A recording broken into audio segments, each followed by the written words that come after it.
Hi, Steve Myers, alcohol educator and wine consultant. This segment of Simple Alcohol Management is about marketing high elevation wines. In 2007, there was a symposium sponsored by Lake County, California Wine Grape Association. After all the presentations, there was a panel discussion regarding how to market high elevation wines. The panel consisted of a moderator and several wine critics. The general consensus was high elevation is a niche market that required education and would not develop into a major category. Where I totally agree that we who market adult beverages should be educators to our consumers, I disagree that high elevation is not a major category. With a 10-year track record to prove it, I want to share that with you. In 1974, I became a distributor rep. In the 80s, a retailer. There I observed my better customers had health issues. Was alcohol a contributing factor? Later I discovered the government was studying the effects of alcohol on the body. One of the researchers focused on nutritional solutions. I decided to establish an alcohol education company to train the industry and consumers in the functionality of alcohol metabolism. And it was time to test my research by applying it in the marketplace. I took a job with ABC Fine Wines and Spirits as a wine and spirit consultant, and there I discovered Lake County Wines. Jesse Bales of ABC is good friends with Clay Shannon of Shannon Ridge. Since his wines have such a dominant presence at ABC, I decided to do some homework. Lake County is the ninth cleanest air in the U.S. according to the EPA. I viewed Peter Molnar's video, Higher, Drier, Colder, Shorter. Once I understood the dynamics of high elevation, I decided to adopt Shannon Ridge as my go-to brand. Shortly after, I found Dr. Roger Corder's book, The Red Wine Diet. The book was published in 2007, the same year as the first High Elevation Symposium. The two publications came to basically the same conclusions, working independent of each other. But Corder's book revealed the functionality of red wine, specifically the cardiovascular benefits. The biggest takeaway from his book was his 5 elements of heart-healthy wines. The amazing thing about the 5 elements, you can achieve the last 4 at any elevation. The one element you cannot substitute is high elevation. You either have it or you don't. I've just completed 10 years of marketing high elevation wines. Here are the results. Shannon Ridge became the #1 selling Cabernet Sauvignon in 3 different retail stores and markets that I worked. At ABC in 2015, the Cabernet Sauvignon outsold the 4 J's combined. The 4 J's are Josh, Kendall Jackson, Joel Gott, and Jay Lohr. In 2016, I moved back to Maryland. I accepted a job at Harris Teeter grocery chain in Easton. It took only 120 days to establish Shannon Ridge as the #1 red wine. One day I was paged to report to a conference room upstairs. When I walked into the room, the operations manager was sitting at the table with analysts from Gallo Wines. Gallo provides the analytics to Harris Teeter's operations.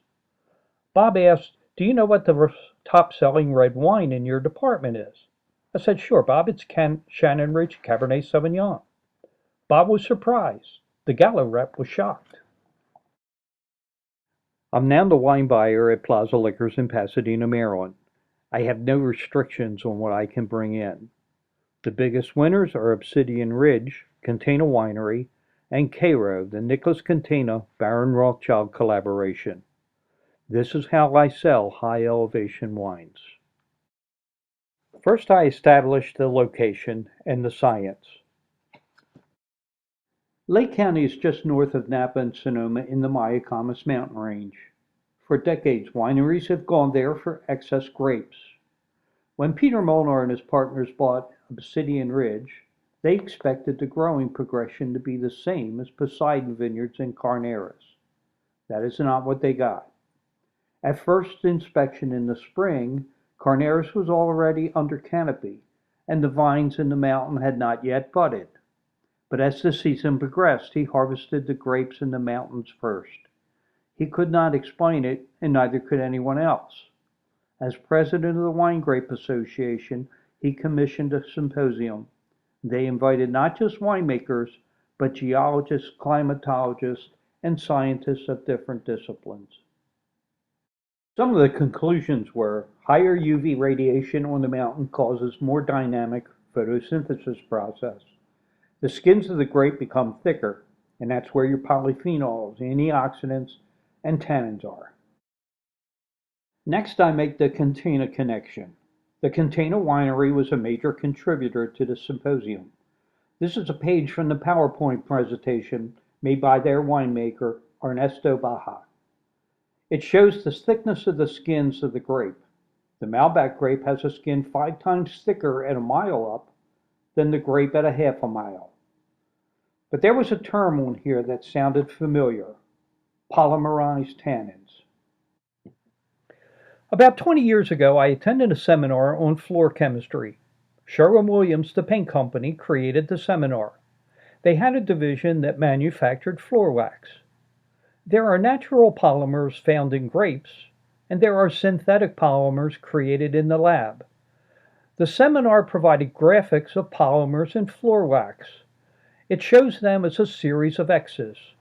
Quality floor wax has 26% solids. When a tech strips and wax a floor, after the first coat, they burnish the floor using a high-speed machine. The heat generated by the machine lengthens the polymers in the wax, filling the crevices of the tile. Take a look at this graphic. Tile surfaces are not smooth, they have ridges. The heat of the machine lengthens the polymers in the wax. This fills the crevices of the tile.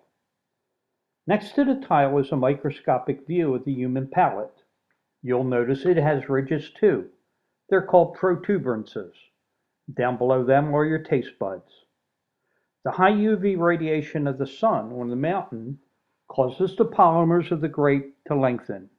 This makes the wine feel silkier on the palate. You can achieve the same effect with most wines by laying them down for 5, 8, or 10 years. Or you can have it now with wine made from grapes grown on a mountain. Mother Nature is much faster than Father Time. Next, I introduce Nicholas Catena.